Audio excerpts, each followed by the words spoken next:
Hola chicos, bienvenidos. Es un placer saludarles. Gracias por ver el video. El tema que trataremos el día de hoy es una breve introducción a las razones trigonométricas. En específico, vamos a aprender cómo se localiza el cateto opuesto, el cateto adyacente y desde luego la hipotenusa. Vamos a recordar que la trigonometría es la rama de las matemáticas que se encarga del estudio de los triángulos y las relaciones entre sus lados. Así como en el álgebra hay conceptos importantes que nunca debes de olvidar, también existen conceptos de suma importancia para la trigonometría. Entre ellos, encontramos que las letras mayúsculas las empleamos para representar a los ángulos y las minúsculas para los lados. Aquí podemos observar ejemplos claros. Ángulo A, lado A. Ángulo B, lado B. Ángulo C, lado C. De esta forma igual, ángulo A, lado A. Ángulo B, lado B. Ángulo C, lado C. Si te das cuenta, en el momento en el que se le designa el nombre con la letra A, el que esté enfrente va a tener también el mismo nombre, pero con letra minúscula. Ángulo B, su lado es el B.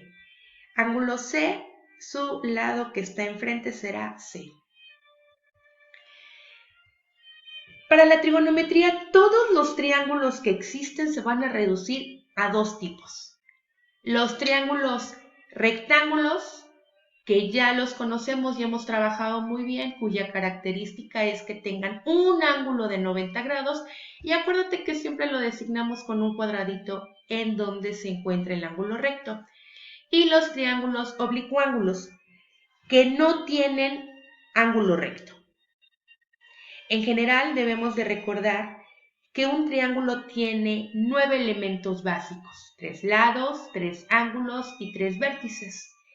Vamos a centrarnos específicamente en el caso del triángulo rectángulo. Recuerda que un triángulo rectángulo tiene un ángulo de 90 grados. Y en trigonometría no le llamamos lados, le llamamos catetos.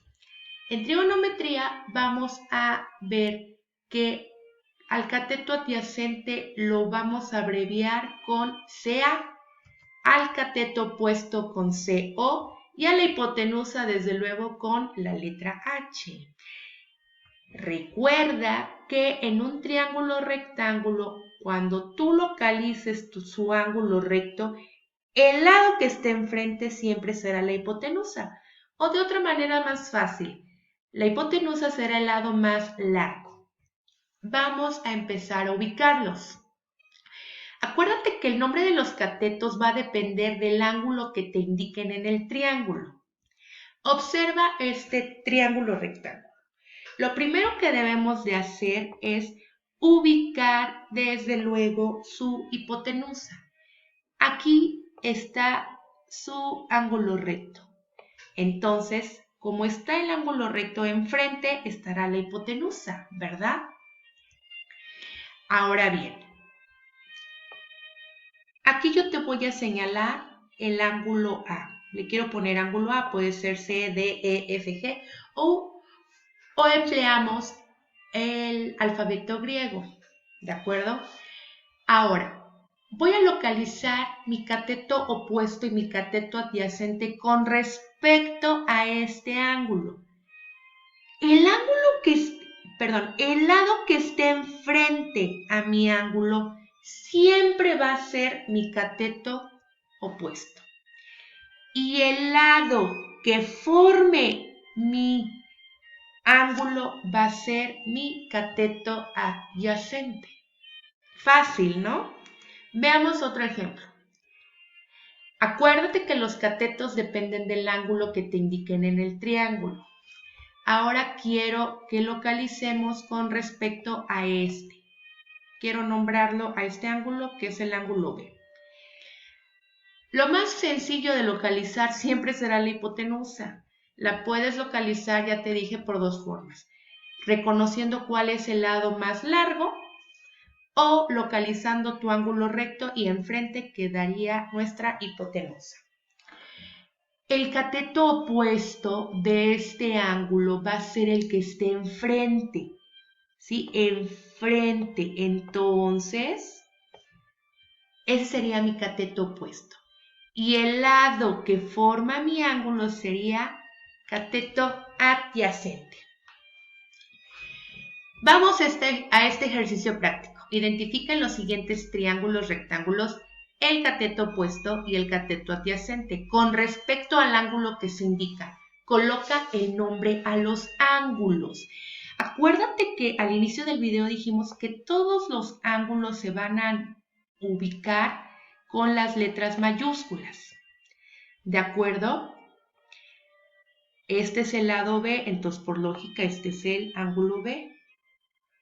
Este es el lado C y por lógica aquí sería lado C. Hasta ahí ya hicimos la mitad del ejercicio. Ahora vamos a encontrar cuál es el cateto opuesto y cuál es el cateto adyacente. Me están marcando este ángulo. Acuérdate que a partir del ángulo, el lado que esté enfrente será mi cateto opuesto. ¿De acuerdo? Y por lógica, este será mi cateto adyacente. ¿Por qué? Porque el cateto adyacente, el lado adyacente está formando mi ángulo. Bien chicos, espero y haya sido de utilidad este video para resolver las actividades del día de hoy. Cuídense mucho, respeten las normas de sana distancia para que esta pandemia pronto termine y podamos volver al aula. Saludos, excelente tarde. Bye.